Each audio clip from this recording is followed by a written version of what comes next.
Então, irmãos, às vezes, né, a gente fica, mas como que nós sabemos que foi nesse momento que Paulo escreveu a carta aos Tessalonicenses, né?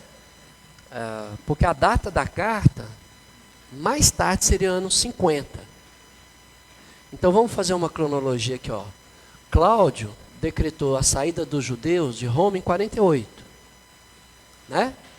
Então, quando Paulo chega ali em Corinto, lembra que ele passou por Filipos, ele passou por Bereia, ele passou por Atenas, e agora ele está em Corinto, né? E tudo levou um tempo em cada lugar. E em Corinto, está claro, ele ficou 1 ano e meio. Ele ficou 1 ano e meio. Então, se ele chegou lá em Corinto em 49, porque já tinha escrito a carta aos Gálatas, e ele saiu para levar notícias, né, às igrejas daquela carta, daquela pequena carta lá dos presbíteros, né, lá de Jerusalém e dos apóstolos. Então ele está nessa viagem relatando as obras, o que os irmãos poderiam ou não, né, fazer. E aí o Espírito Santo encaminhou eles para a Europa, né, Macedônia. Aí ficou em Filipos, começou a igreja lá, passou por Tessalônica, começou a igreja lá, passou por Bereia, começou a igreja lá. Chegou em Atenas, né, teve mais dificuldade, e ele ficou em Atenas esperando os irmãos Silas e Timóteo, que ficou em Bereia. Aí eles demoram. Aí Paulo chega em Corinto, ele está sozinho em Corinto. Aí quando ele chega lá em Corinto, já tem um casal que saiu de Roma, por causa do decreto de Cláudio, né? Foi na época do imperador Cláudio que teve aquela fome, né? Então a igreja estava sendo, além de perseguida, mergulhada na fome, mais a perseguição. E aí os irmãos de Tessalônica, eles também vão sofrer perdas, porque Paulo vai falar isso, mas ele vai falando à medida que a gente vai lendo a carta. Só que o nosso problema é que a gente pega a carta e vai lendo aos pouquinhos, certo? Esse é o problema. Quando essa carta foi lida, ela foi lida de uma vez para a igreja. De uma vez só. Então a igreja reuniu, recebeu a carta e foi lida de uma só vez, toda a carta. Tanto é que Paulo pede que essa epístola seja lida a cada um dos santos. Então, foi lida para cada membro. Não foi para... Se alguém faltou, por algum motivo, prisão, vamos lá no cara. Ele tem que ouvir o que Paulo ensinou. Entendeu? E ele vai falar isso na carta. Vamos lá, capítulo 2, né? Que a nossa versão bíblica está dividido, né? Não, é uma carta que começa e termina. Você recebe uma carta, né? Você pega ela e vai lendo. Tem 5 páginas, você lê tudo, não é? Então, a mesma coisa, as cartas dos apóstolos é para ser lida de uma só vez. É você pegar e ler. Aí faz sentido. Uma coisa vai ligando à outra, né? Então lembra, o decreto foi em 48, né? Os judeus saem de Roma. Aí Paulo chega lá na cidade de Corinto, já encontra um casal lá que saiu de Roma, por causa do decreto. Paulo fica lá 1 ano e meio. Essa carta foi escrita logo em seguida. Então, mais tardar, no ano 50. Não tem como dizer que foi em 55, 68. 68, Paulo estava morrendo, sendo decapitado em Roma. Então isso vai ajudando a gente a datar. É 100%? Não, mas dá uma direção para a gente, dá uma boa visão para a gente. Capítulo 2. Então nós vamos ver aqui os atributos, porque você está digitando, o Anísio. Então agora, o ungido do Senhor, então você é abençoado. Eu não vou engasgar aqui mais. Então, no capítulo 2, a gente vai ver os atributos de um líder espiritual. No capítulo 1, se eu pudesse colocar Um título seria As Marcas de uma Verdadeira Igreja de Cristo.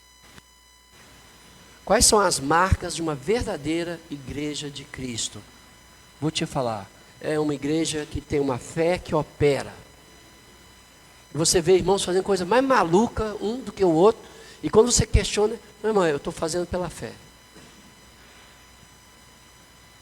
Pela fé nós estamos fazendo. Mas como assim? É pela fé. Se eu mostrar o caixa da igreja que o Eudúcio me mandou ontem, ou semana passada, antes dele viajar esse final de semana, eu falei, rapaz, nós temos que ter muita fé mesmo, porque o trem está complicado. Né? Então, mas nós estamos assumindo compromissos, não é porque nós temos dinheiro, não. Se eu estou assumindo porque eu tenho dinheiro, não é fé, não. Se eu chego para Deus e falo, pai, o senhor sabe que nós já temos esses compromissos, que o senhor tem honrado, mas olha essas necessidades, nós não temos recursos para isso, o senhor podia providenciar? Eu estou agindo pela fé.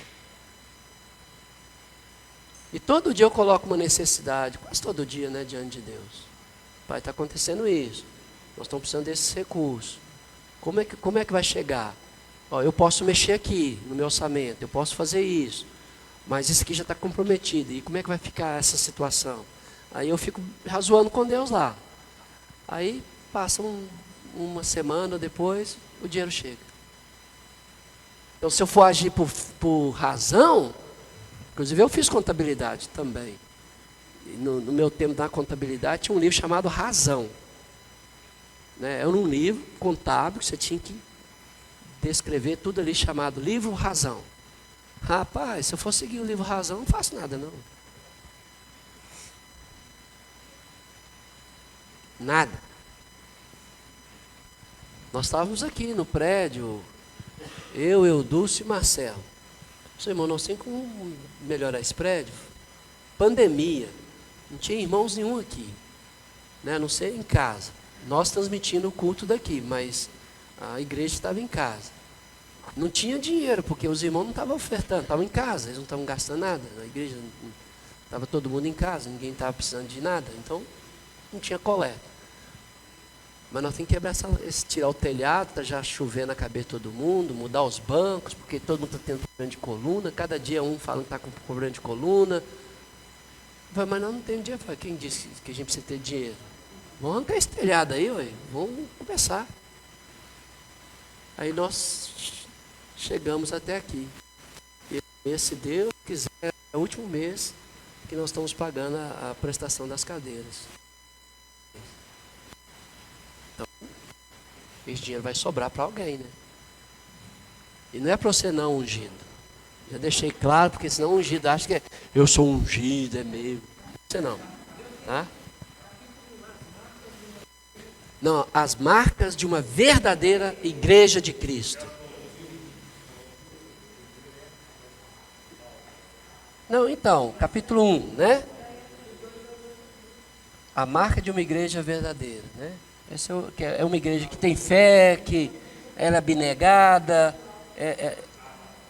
No capítulo 2 os atributos, né, de um líder espiritual, ou as virtudes, né, de um líder. Isso vale para as líderes, né, mulheres, porque elas lideram. Elas lideram as mulheres, elas lideram as moças, elas lideram as mais jovens, elas lideram as suas casas, né, elas podem. A única coisa que elas não vão liderar é a igreja, né? Porque é a vontade de Deus, só por isso. Então tá, vamos lá. Os atributos de um líder espiritual. 1 Tessalonicenses capítulo 2. Porque vós, irmãos, sabeis pessoalmente que a nossa estada entre vós não se tornou infrutífera. Mas, apesar de maltratados e ultrajados em Filipos, está vendo? Ele está lembrando, ó, coisas recentes, não era coisa de 50 anos atrás, era coisa de 1 ano atrás. Como é do vosso conhecimento, tivemos ousada confiança em nosso Deus para vos anunciar o Evangelho de Deus em meio a muita luta. Então, o verdadeiro líder espiritual, ele busca o bem-estar da igreja e não seu conforto pessoal. Eles foram ultrajados e maltratados em Filipos. Aí se eles estivessem pensando neles, o que eles iam fazer? Vamos voltar. Lá em Antioquia nós somos respeitadíssimos lá. Os irmãos nos aceitam. Não, mas apesar do traje aqui seria envergonhados publicamente, né? Assim, xingados publicamente. Então, o verdadeiro líder não busca conforto, lucro, aplausos de ninguém. Eles procuram realmente, apesar das dificuldades, transmitir o Evangelho de Deus. Então, o verdadeiro líder transmite a mensagem de Deus. Então, eu não quero ouvir sua opinião. Eu espero que você também não queira ouvir a minha. Mas eu espero que quando você for falar em público, ou em particular com alguém, ou na igreja, na assembleia, né, você possa falar a palavra de Deus. E quando todo mundo sair, né, fala, Deus falou comigo. Deus falou comigo. Né? E eu posso até agradecer o irmão por ter permitido Deus usá-lo para falar comigo. Mas quem falou comigo foi Deus, através do que a palavra disse. Acho que Deus já nos falou tanta coisa aqui hoje, né?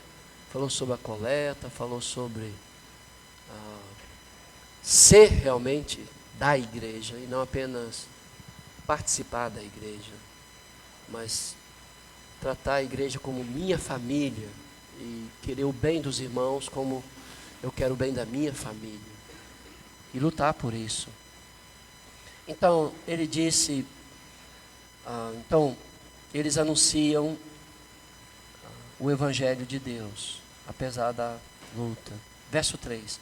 Pois a nossa exortação não procede de engano, nem de impureza, nem se baseia em dolo. Então, qual era o estilo de ensino do apóstolo Paulo? O estilo é que a mensagem dele acompanhava a vida dele. Esse era o método. Se você vai seguir um método, siga o método do apóstolo Paulo. A vida dele era um testemunho vivo da mensagem dele. Porque ele está dizendo, nós não agimos com fraude, engano, impureza, dolo, né? Nós não agimos assim.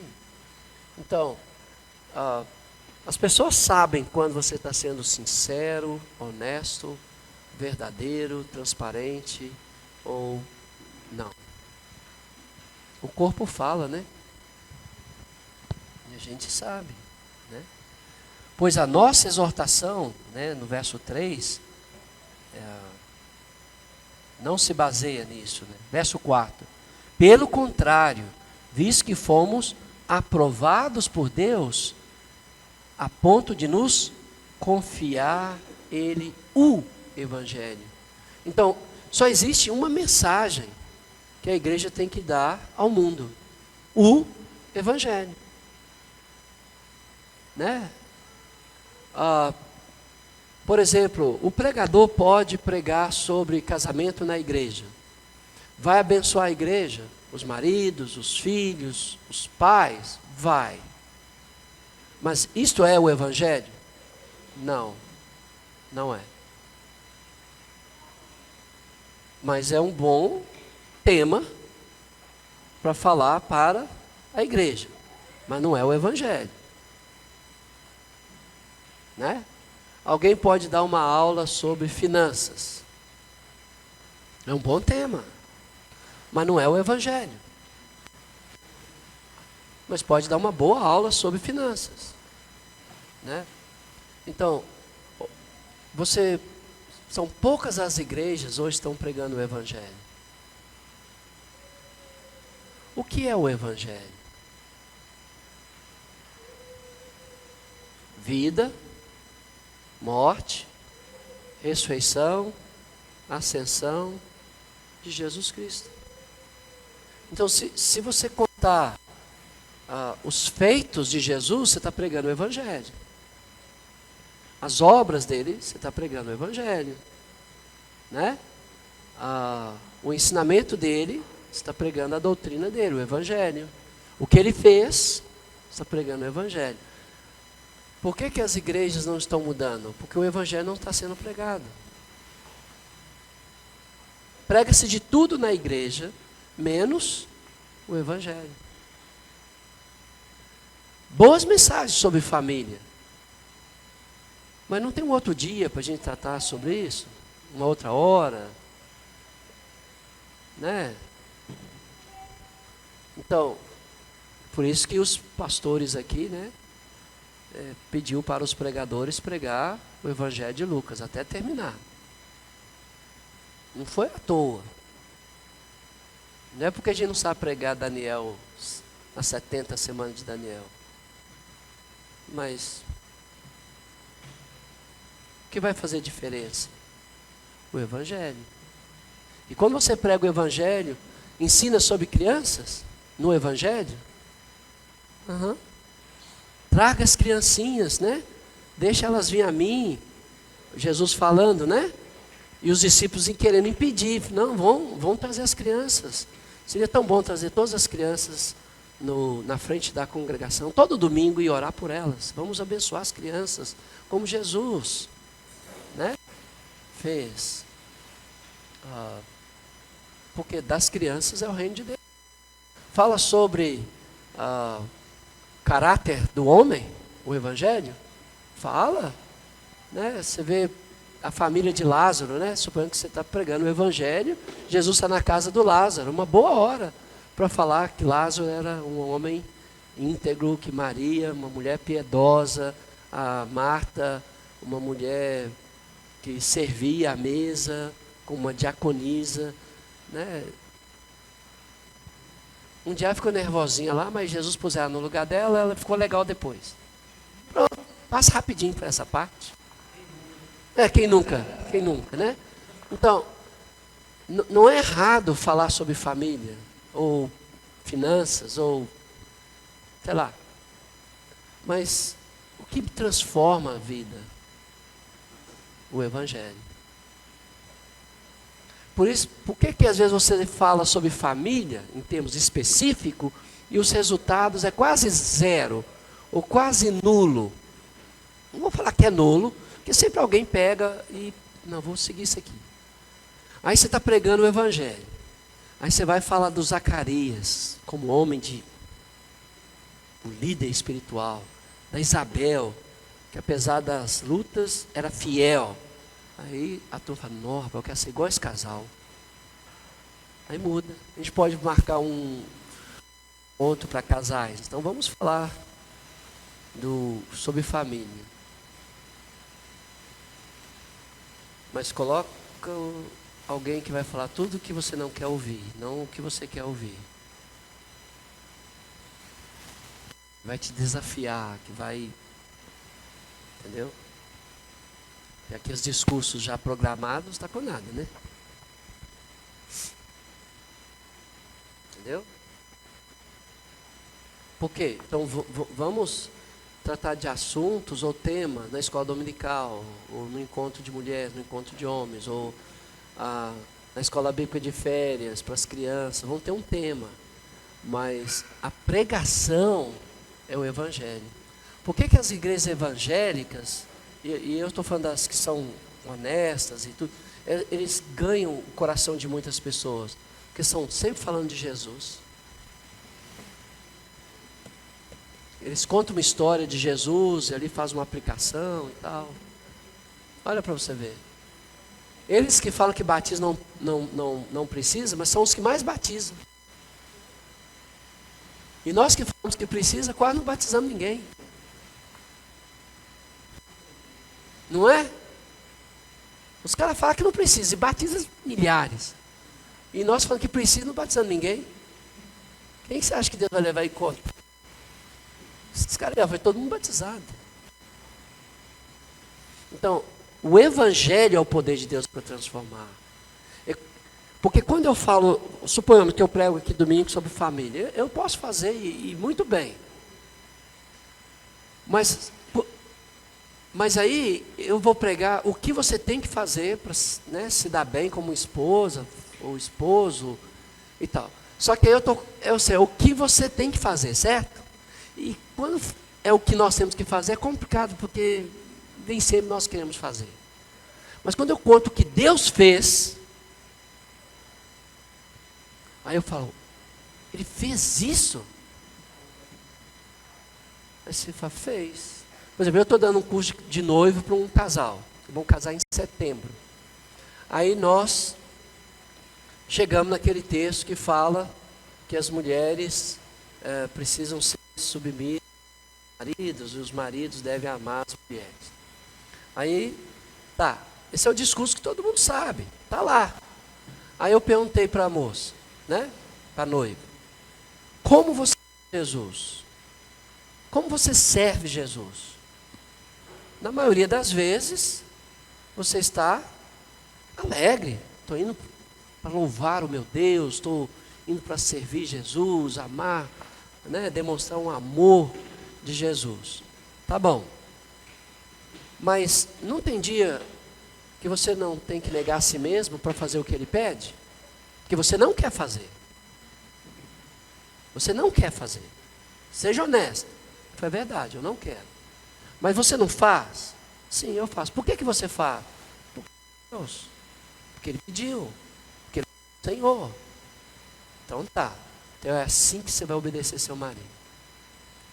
Acabou. Ele não presta. Judas também não prestava não, lembra? Como é que Jesus serviu Judas? Lavou os pés do Judas? Então lava o pé do seu marido. Ele não presta não, mas lava o pé dele. É para obedecer assim. Você não quer. Mas você nega a si. Toma a sua. Respira fundo. Vai para o fogão, prepara um almoço à luz de vela. Eu duvido que esse homem não converte.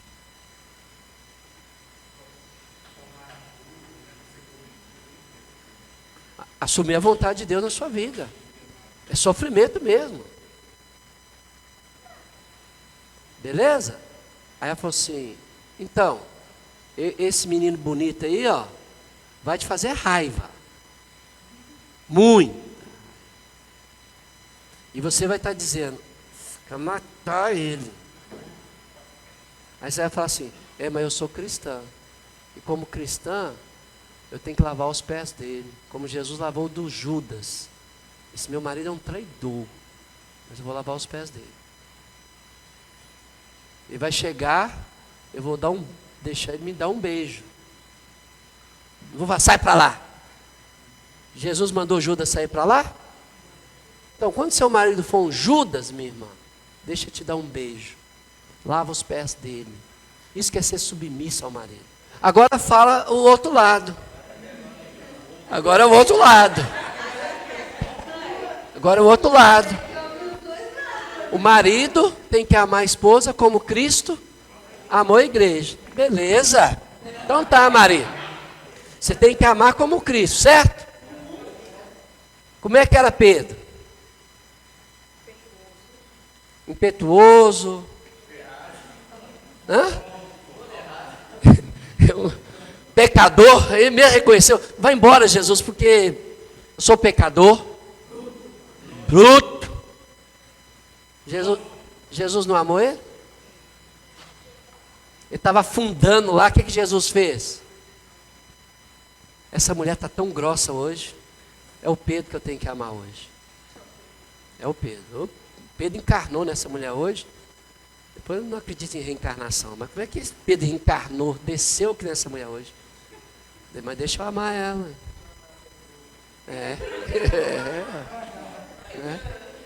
Né? E quem era o Judas? Hã? Mesquinho, ganancioso, só queria dinheiro para ele. Não tem maridos assim? Aí você lembra, esse meu marido é igual ao Judas. Ele é um idólatra, ele só pensa em dinheiro e só quer dinheiro para ele. Mas tudo bem. Vou fazer um mingau de couve hoje, top para ele tomar. É o que eu tenho. Eu não vou inventar moda, eu não tenho dinheiro, ele não me dá. Então, eu vou fazer um mingau de couve, é o que eu tenho, mas vai ser top de linha aqui. Vou tirar até um pedacinho do meu dedo e pôr, é a carne. Para dar um gostinho. Ai, mano, não é para amar como Jesus amou? Ele não amou o Pedro, o Judas traindo ele, pegando dinheiro? Tem mulher que é gastadeira, irmão. Rapaz, ela gasta o seu suor e desse mês, do mês que vem, já gastou o seu suor do ano inteiro. Aí você fala, mas eu tenho que amar essa mulher, fazer o quê? Aí ela vem te dar um beijo, você pega o cartão de crédito, está lá, 3 mil. Eu falei, nossa, o que eu vou fazer? Ela vem te dar um beijo. Aí você fala, Judas, você fala calado. Judas. Dá o beijo aí, né? Fazer o quê? Acabou. Acabou a discussão, quem vai obedecer, quem vai seguir. É só comparar com Jesus, né? Aí o cara vai e fala, mulheres, sejam submissas, como a igreja, maridos ame.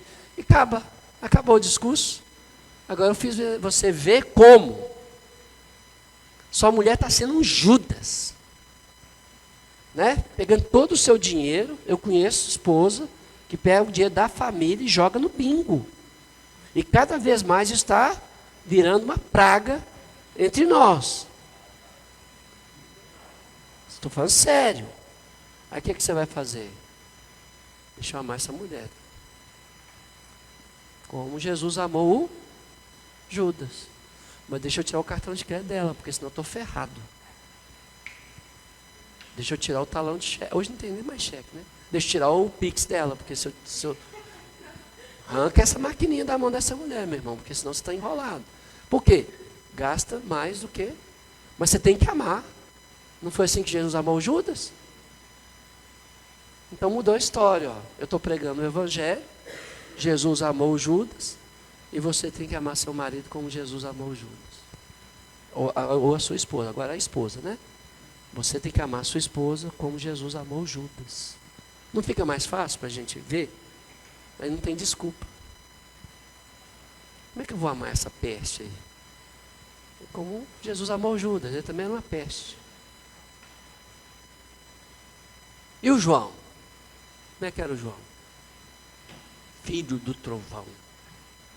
Desce fogo, senhor, acaba com esse povo. Não, João, não é assim não. Então, como que eu tenho que amar a esposa? Como Jesus amou o Judas, o Pedro, o Mateus, né? Depois você... O Tomé, incrédulo. Isso. Nós vamos casar. Cadê o fogão? É fé, esposa, já está ali, ó. Não, só se eu ver o fogão. Isso não é fé não, isso já é concretização da fé, né? Tá certo. Então, tá vendo? Eu posso falar sobre família na igreja usando o Evangelho. Mas se eu só falo de família, não dá certo. Por que não dá certo? Porque todo mundo sai daqui e fala assim, porque não conhece a esposa que eu tenho. Por isso que ele está falando isso. E aí a mulherada toda fica apaixonada pelo pregador, né? Porque o pregador, nossa, vai lá falar com a esposa dele para você ver como é que ele é em casa. Quando eu falo de família, eu falo, não precisa apaixonar por mim. Se você quer saber como eu sou de verdade, fala com a minha esposa. Mas vamos lá para o que a Bíblia diz. Não precisa, não adianta. Por quê? Porque em casa é outra novela, né? Lá os Judas aparecem, os Pedro reencarna, né?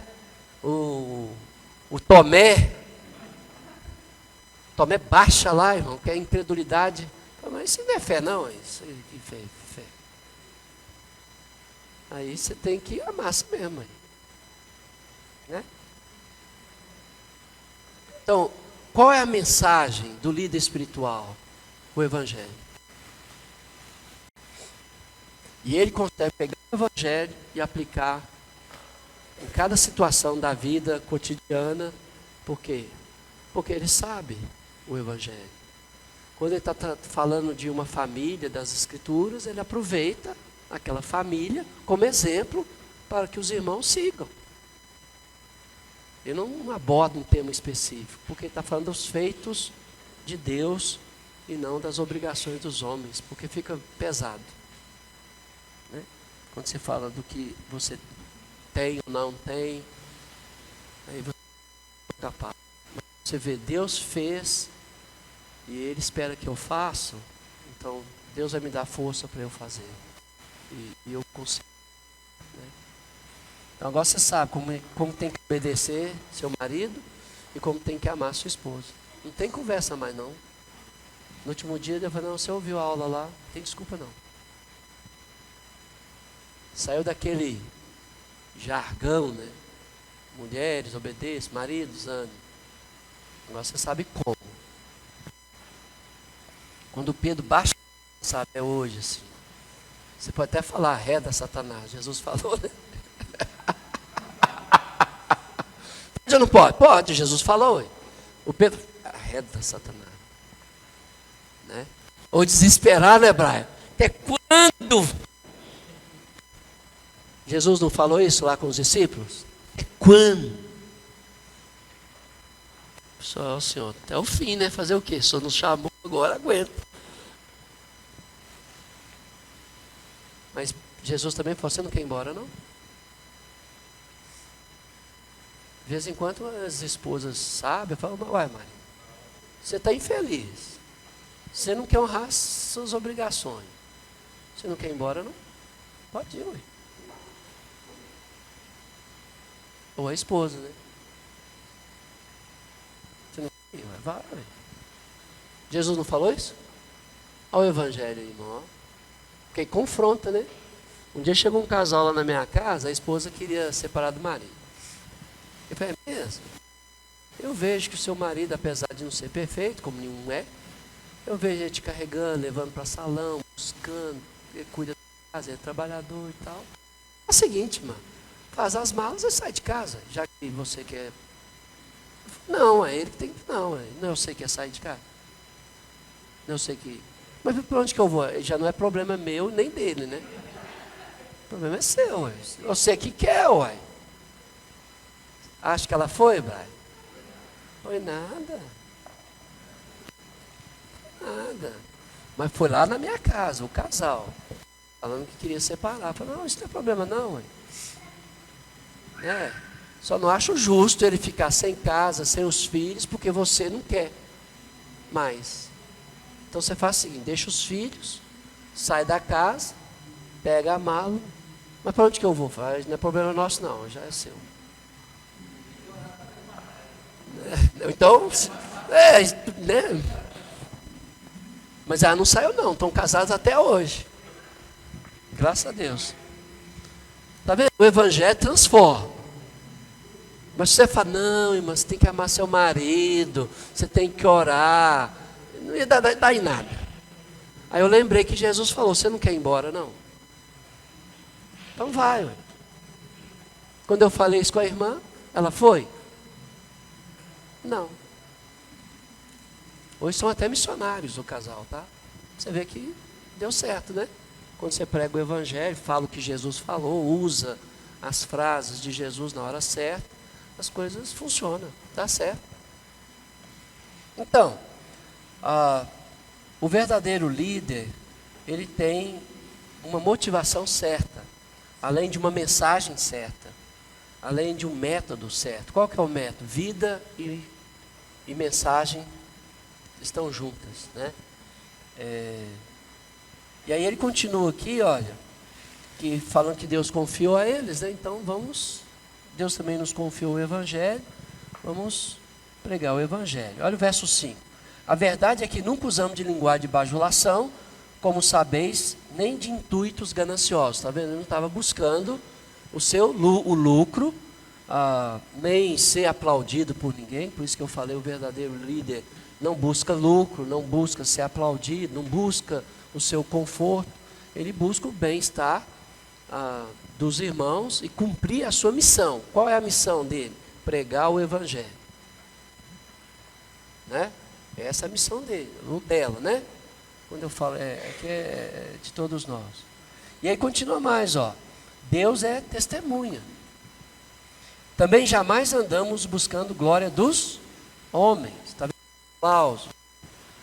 Nem de vós, nem de outros. Então, não estou aqui para buscar seu elogio, seus aplausos, seu dinheiro. Nada, eu não quero nada disso, né?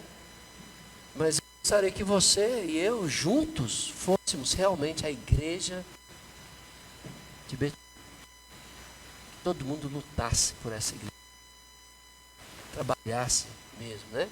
No caso dos irmãos que congregam em outra congregação, o Brian lá lutando pelo glória, o Cláudio lá lutando no centro, irmão, que você está?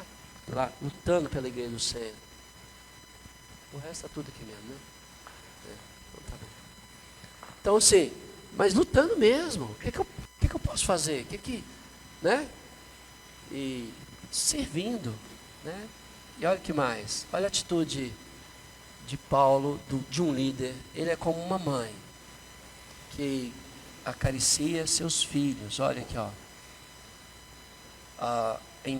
Paulo falou, embora nós pudéssemos buscar como enviados de Deus a nossa proteção, todavia nos tornamos carinhosos entre vós, igual ama que acaricia os próprios filhos. Ou seja, tanto é que Paulo trabalhava, tendas, e depois servia a igreja. Ele fazia tendas para sustentar Silas, Timóteo, a equipe dele. Paulo sustentava a equipe dele. E aí, ele falou, nós não buscando. Podia, mas nós não. Pelo contrário, que acaricia os seus próprios filhos.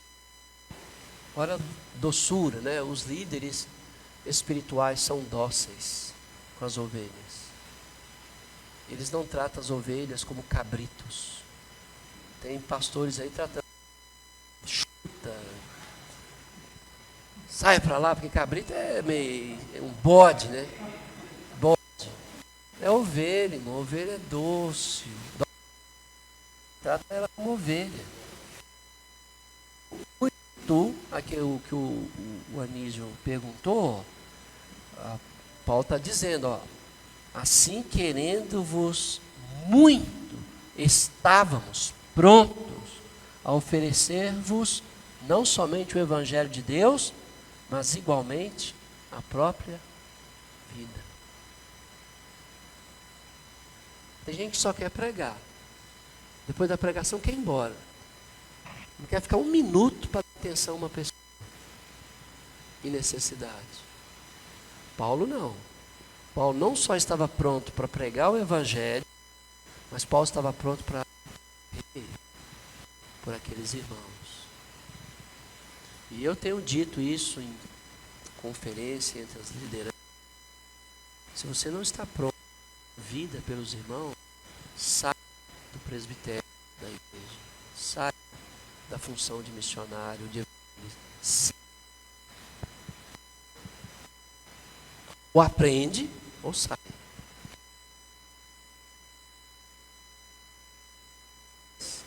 Quando Deus, o que ele fez? Você lembra? Não? Senhor, se o Senhor vai matar esse povo, risca o meu nome do livro que o Senhor está escrevendo.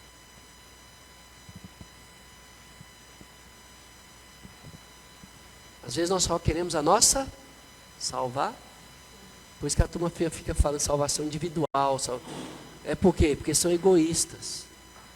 Porque eu prefiro ser maldito e separado de Cristo e ver uma pessoa que fez tudo errado na vida dela, mas que agora está tentando corrigir, salva.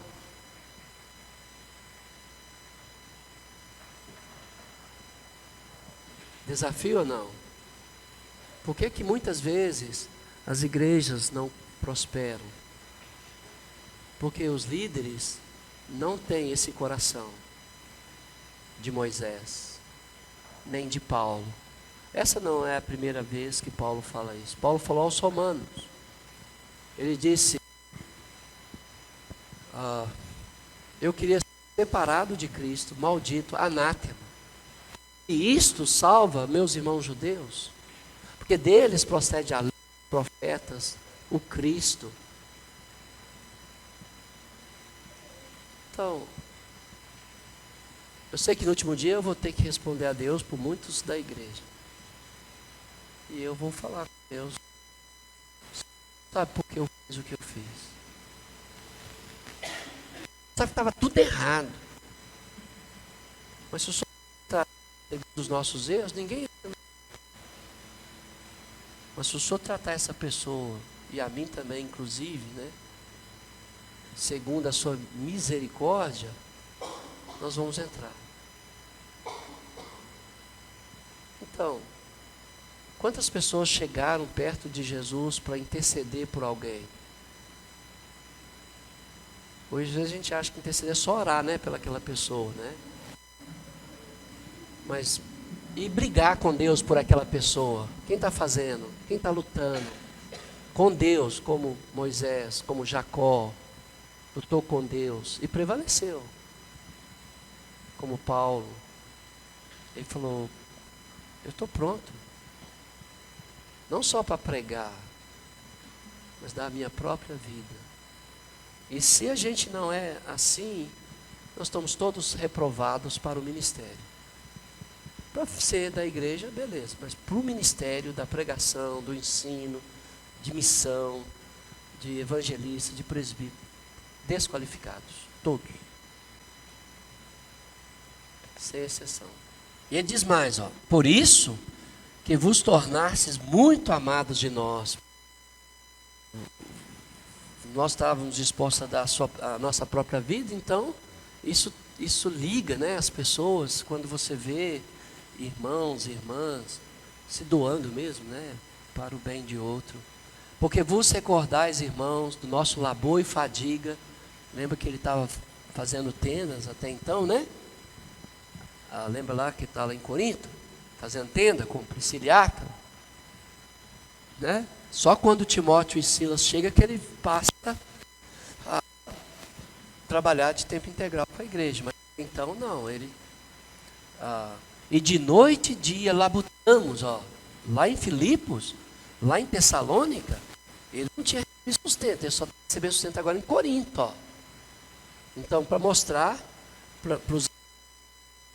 falando de uma situação quando ele estava lá na região, né? Aqui, noite e dia labutamos para não vivermos à custa de nenhum de vós. Então, o que ele fazia antes de assumir, né, o compromisso, de deixar o trabalho de fazedor de tendas para pregar o evangelho?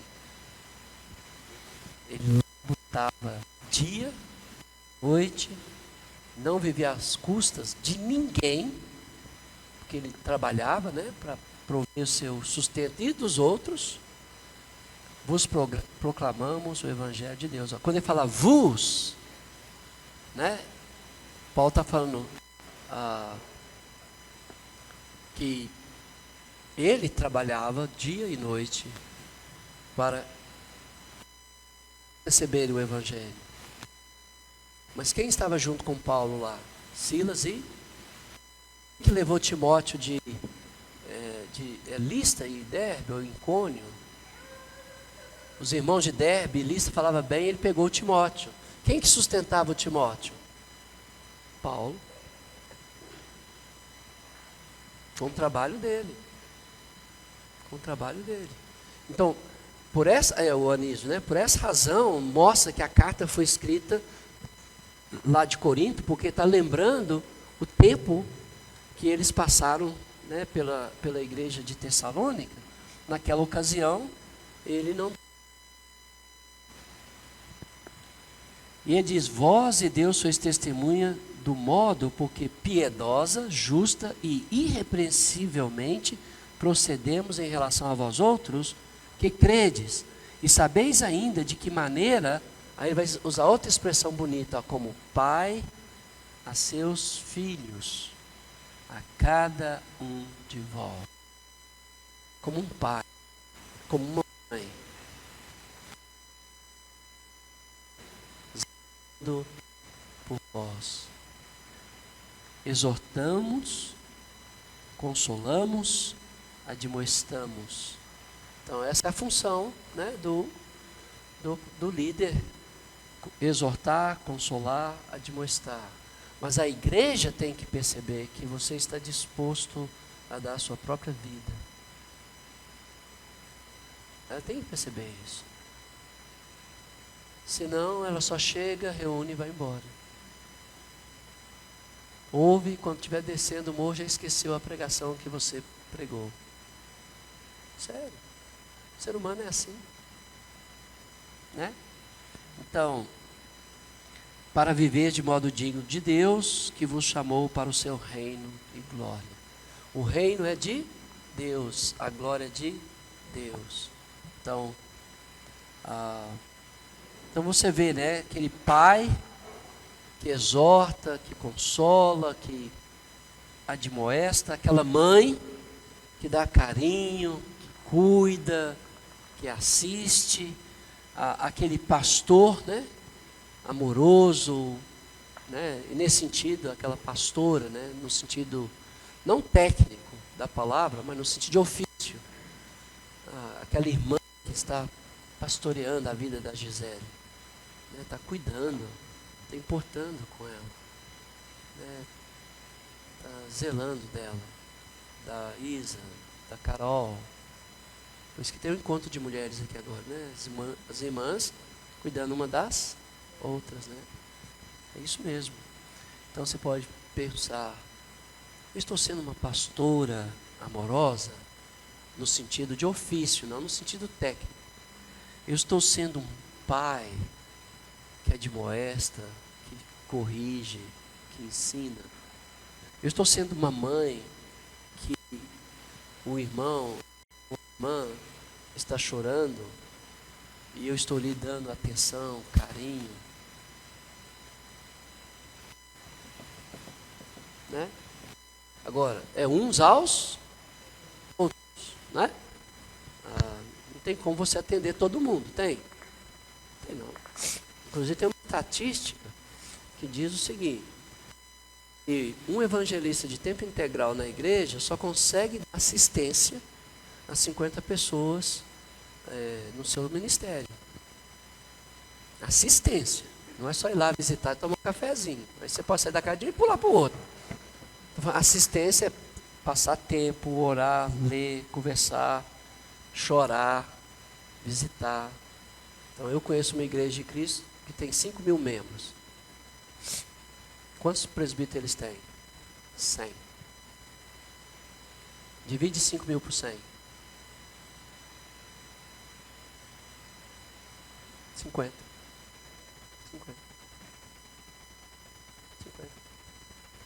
E sabe o que eles fazem? Eu acho interessante o que eles fazem, porque nem todo mundo gosta do Giovanni aqui na igreja. Sabe disso, né? Aí quando ele fala umas aulas sobre família, que pega esses homens aí e mostra para eles o DVD, aí eles não gostam mesmo, né? E quando eu pego no pé das mulheres também, eu já saio aqui de fininho. Eu vou fazer uma portinha aqui, não quero nem ver, né? Mas, então o que os presbíteros fazem? Eles vão lá na frente da congregação, de ano em ano, e ele fala: ó, aqui estão os pastores, né? E você quer ser pastoreado por qual deles, né? Aí tu supõe que o Brian e a Thaís, né, gosta de mim, porque eu dei para ele R$1.000 só para ele vir para o meu grupo. Aí ele falou: não, vou ficar aqui com o Giovanni. Depois eu agradeço ele porque eu dei R$1.000 para ele. Ele ficou do meu lado. O único casal que vai querer que eu pastoreie vai ser. E os outros tudo, aí faz aquela fila, né? Os pastores, são 100, né? Aí 50 em cada um. Aí às vezes, né, tem um que tem mais, Aí, coitado de Giovanni, só tem o Brian e a Thaís porque ele deu R$ 1.000 para eles, né? Podia dividir, né? Mas é burro demais. Então, por isso que ninguém quer que eu pastoreie, só um, né? Aí suponhamos que alguém tem 80. Os irmãos são honestos. Eles falam, irmãos, nós não temos condições de cuidar de 80. Nós só conseguimos cuidar de 50. Infelizmente, vocês vão ter que escolher outros irmãos. Aí eles mudam. Tá vendo? E fora os diáconos, né? Tem muitos diáconos e evangelistas, mas estou falando de pastores. Porque os pastores são responsáveis, né, pela vida espiritual dos membros. Os diáconos pela vida material, né? Financeira e tal, assim, cuidando da estrutura do prédio. Mas a servir à mesa, né? Então, eu acho legal o que eles fazem lá, né? Assim, porque nem todo mundo gosta, né, de mim. Então, aí você é obrigado a ficar com esse cara que eu não gosto dele.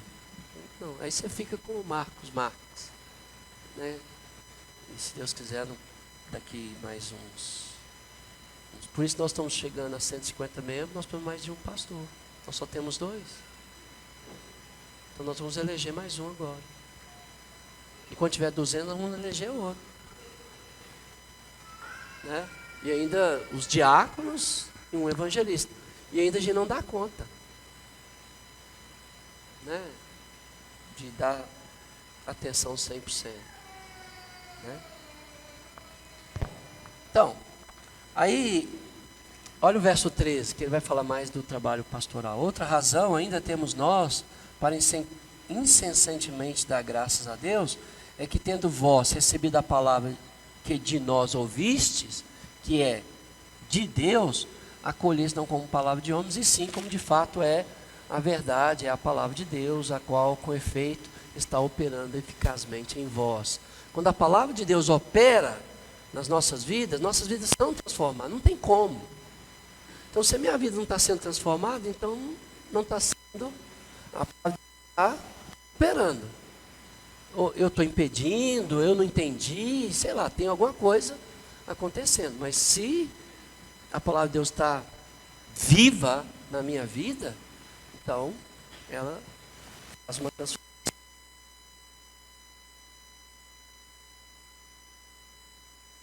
Imitadores das igrejas de Deus existentes na Judéia, em Cristo Jesus, porque também conheceste das partes dos nossos patrícios, mesmas coisas que eles sofreram dos judeus. O que os judeus sofreram? Eles foram escorrachados, né, das suas cidades. De Roma foram expulsos. E quando eles foram expulsos, deixou tudo para trás, irmão. Tinha que começar a vida em outro lugar. E os irmãos de Tessalônica sofreram, porque a maioria dos irmãos eram gentios, sofreu dos seus patrícios as mesmas coisas. Então, eles acharam que as tribulações iam passar rápido, mas não passou. E provavelmente alguns estavam desanimados, e Paulo está escrevendo essa carta para relembrá-los, né, da fé, da esperança que eles tinham no princípio. E os quais não somente mataram o Senhor Jesus e os profetas, como também nos perseguiram e não agradam a Deus, e são Satanás. É a palavra aqui. Mas quem é Satanás aqui? Na sua versão está como? Adversários. Trabalha contra. Não é isso que o diabo faz? Trabalha contra as coisas de Deus, né? Então, aqui está adversários de todos os homens. Não, verso 15. É no finalzinho do 15.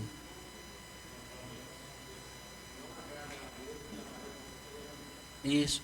Aí no verso 16, a ponto de nos impedirem de falar aos gentios para que esses sejam. Então, quem Quem é Satanás aqui?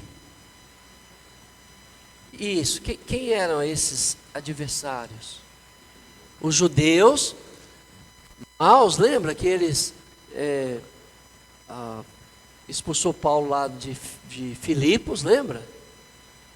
Eles até acusaram, Paulo foi preso, foi açoitado, aí Paulo sai de Tessalônica, vai para Bereia. Quando Paulo chega em Bereia, pregando o evangelho, os de Tessalônica, os judeus maus, descem para Bereia e cria problema. Aí os irmãos de Bereia falam, não, Paulo, é melhor você ir embora. Aí Paulo vai para Atenas. E aí o Timóteo e o Silas ficam lá em Bereia. E Paulo, os irmãos de Bereia eram tão bacana que levou Paulo até Atenas. Aí chegando lá, despediu de Paulo, aí Paulo falou, olha, fala para os irmãos virem rápido, ter comigo. Porque Paulo estava sozinho, ele estava sob pressão, gente, né? Então, quem são os adversários aqui? Está vendo que às vezes a palavra Satanás se torna adjetivo para falar de pessoas? Tá? Então aqui quem eram os adversários? Judeus que estão perseguindo Paulo desde lá de Tessalônica, né? De Filipos.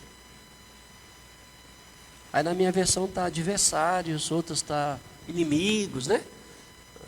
Depende da versão bíblica, né? Daqui a pouco ele vai falar mais sobre essas pessoas e vai usar a palavra Satanás. Olha que linguagem linda do apóstolo Paulo.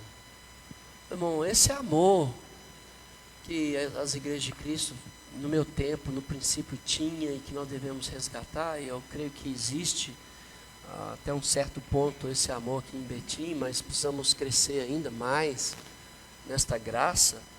Mas depois dele falar dos adversários, dos judeus, que impediram, né? Olha o que aqui Deus, ele falou, a ira, porém, sobreveio contra ele definitivamente. Então, lembra que ira sobre ira, né? Lembra que Deus não destruiu os cananeus, porque eles ainda não tinham chegado na medida dos seus pecados. Por isso que Moisés foi para uma rota bem longe. Eles podiam só sair do Egito, atravessar e chegar na... Não, você vai por aqui porque eles ainda não pecaram o suficiente para eu destruí-los. Então, são inimigos esses aqui, judeus, adversários de Paulo, de toda a humanidade. Mas Deus irou contra eles, né? Ora, nós, irmãos, é a linguagem bonita do Paulo, orfanados, órfão, por breve tempo da vossa presença. Então Paulo queria estar com os irmãos, mas não podia. Então Paulo, ele diz, nós por breve tempo da vossa presença, não porém, olha bem, do coração.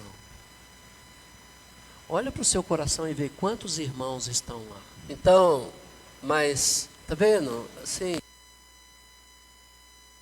nós tínhamos um dos pastores aqui da igreja, o irmão Acrísio. Ele todo dia, sem exceção, ele ia para debaixo de um pé de jabuticaba que ele tinha na casa dele. E ele orava por todos os membros da igreja, nome por nome.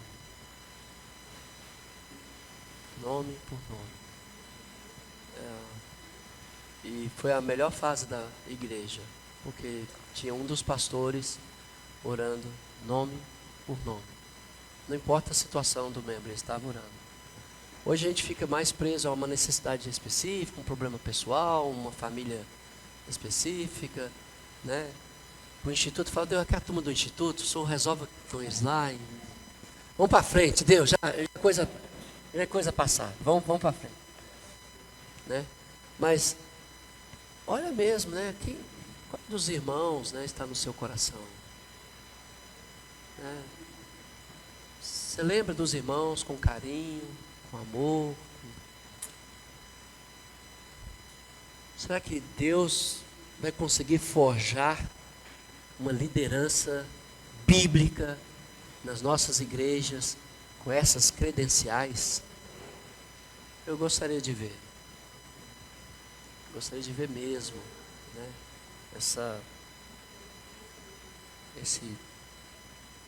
Uma liderança que tem no coração todos os membros, né? Que importa com todo mundo, que ora, que pergunta: como você está? Posso ajudar em alguma coisa?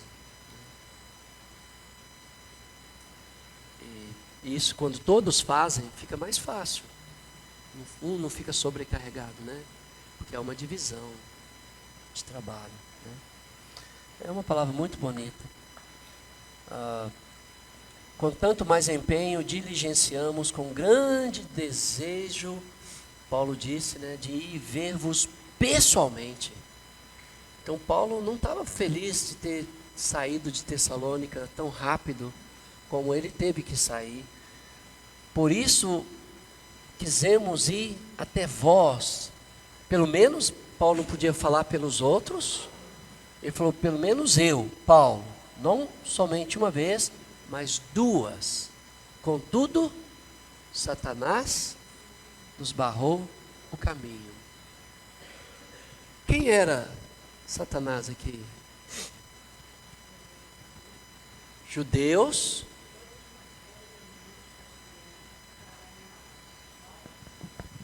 Mas aqui de Tessalônica, né? Eram aqueles judeus que perderam o lucro daquela jovem lá de Filipos, lembra? Porque eles perderam o lucro, eles denunciaram falsamente Paulo. Aí Paulo foi preso com os Paulo e Silas, né? Timóteo nem estava lá ainda. Paulo e Silas. Aí eles se tornaram adversários. Em outras palavras, Satanás. Então, qual que é mais fácil, irmãos? Lutar com Satanás, o ser espiritual, cara a cara, sabendo que você tem o Espírito Santo, ou Satanás, que fala que segue a lei de Deus, mas na verdade não segue, e estão só criando problemas para que os gentios não ouvem o Evangelho. Qual que é mais fácil?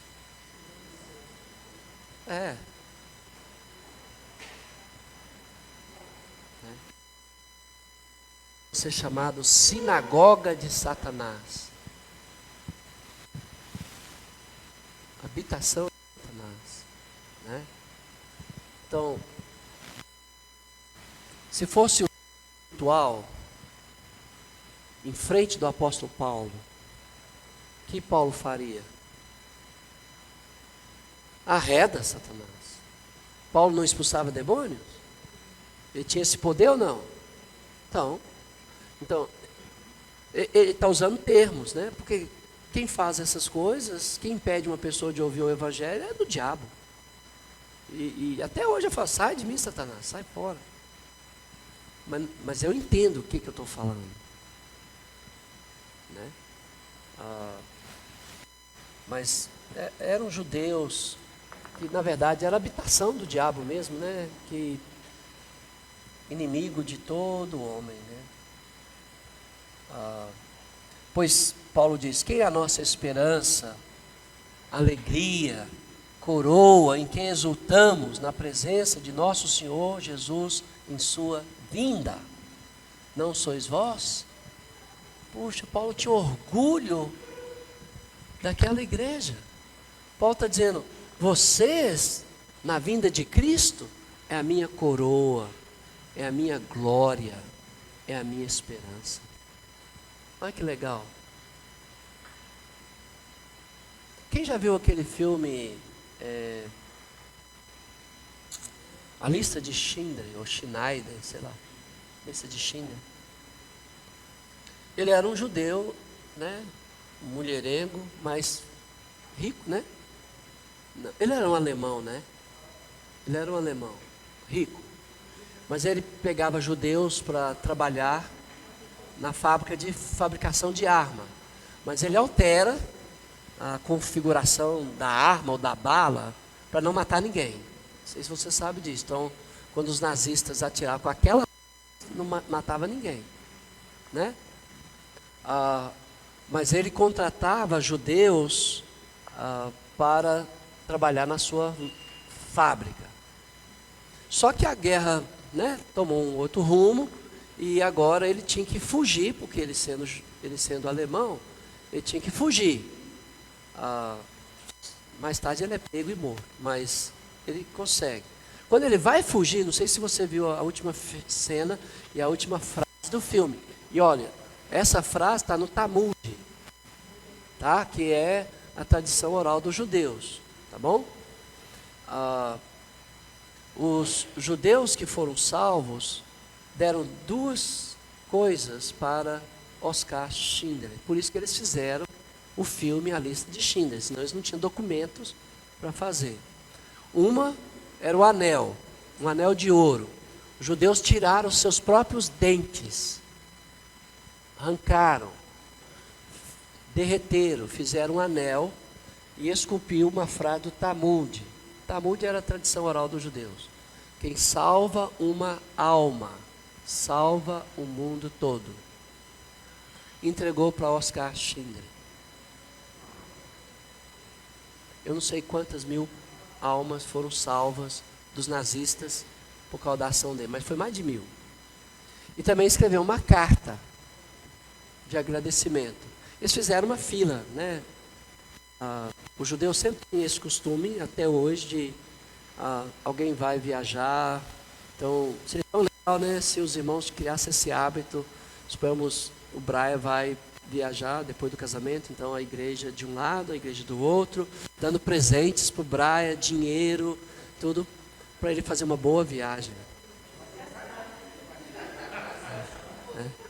Sempre, mas judeu até hoje faz isso aí. Nós aqui da congregação temos feito isso, mas de uma forma diferente. Eles pica gravata e vai pegando dinheiro e todo mundo sabe que tem que dar dinheiro. Ele falou, não, deu um casamento, eu não vou dar mais nada não, sai fora. Sai de mim. Né? Mas eles fizeram duas filas assim, e Oscar Schindler recebeu aquela carta, ele leu, pôs no bolso, pegou o anel, em gratidão, pôs no dedo. Mas você lembra o que ele falou com o capataz? Que era judeu. Você lembra no filme? E está na história. Ele falou, se eu tivesse vendido, essa é uma lapela da gravata, que é de ouro, eu tinha salvado mais 2 almas. E ele olhou para o carro dele, e se eu tivesse vendido meu carro, eu teria salvado, não sei, mais 20 almas. No último dia, quando você estiver na presença de Cristo, você vai ter a mesma sensação de Oscar Schindler. Se eu tivesse doado mais um pouquinho do meu tempo, eu tinha livrado das chamas do inferno. Fulano, ciclano, beltrano. Se eu tivesse doado mais um pouquinho de dinheiro, eu tinha resgatado mais uma vida. Quem será a sua coroa, a sua glória no dia de Cristo? Quem você traz no seu coração, dentre os irmãos? Paulo trazia todos, sem distinção. Nós acabamos de ver isso. E acabamos de ver que ele queria ter ido lá e não podia. E os irmãos estavam chateados porque ele não foi. Paulo falou, eu quis ir 2 vezes, mas Satanás me barrou o caminho. E quem era Satanás? Os judeus que estavam atrapalhando Paulo de pregar o evangelho. Então está bem próximo do evento. E Paulo falou, nós lutamos e trabalhamos com as nossas mãos para nós não viver à custa de ninguém. Então naquela época ele não tinha sustento. O sustento só chegou agora em Corinto. Por isso que é a data. Isso tudo vai ligando dando um suporte para dizer, essa é a data. né? Então, Paulo falou, terminou aqui para a gente terminar, para ir para o grego aqui rapidinho. Paulo está dizendo, olha, vocês irmãos, é a minha alegria, a minha coroa e a minha glória na vinda de Cristo. Irmão, no último dia, você vai ter essa sensação. Se eu tivesse doado um pouquinho mais, se eu tivesse me sacrificado um pouquinho mais, teríamos mais 2 almas salvas aqui hoje.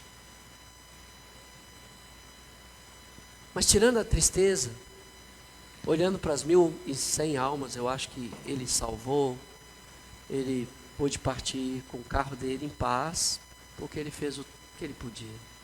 Ele só, na hora que ele falou, nossa, se eu tivesse feito, ele nem pensou, mas ele pensou em modificar as armas, as balas, para não matar ninguém. Ele conseguiu salvar, acho que é 1.100 almas.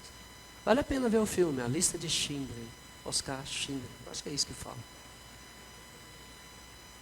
Então, imagine, Brian, no último dia, né, Deus sempre deixa o melhor para a última hora, né? Então, a primeira pessoa que ele vê é o sogro.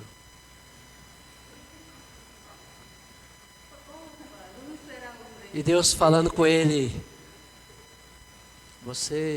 e o sogro dele falando, né, você influenciou a minha fé. Você honrou minha filha. Aí depois ele vê um asiático. Mas eu nunca tive na Ásia. É verdade, mas lembra aquela oferta que você deu para a igreja? O dinheiro foi mandado para a África. E da África alguém desceu e foi para a Ásia. Mas foi com aquele dinheiro que você deu.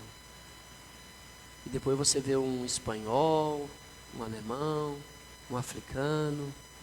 E você nunca saiu do Brasil. Mas você lembra que você amava as missões? Você orava, você contribuía.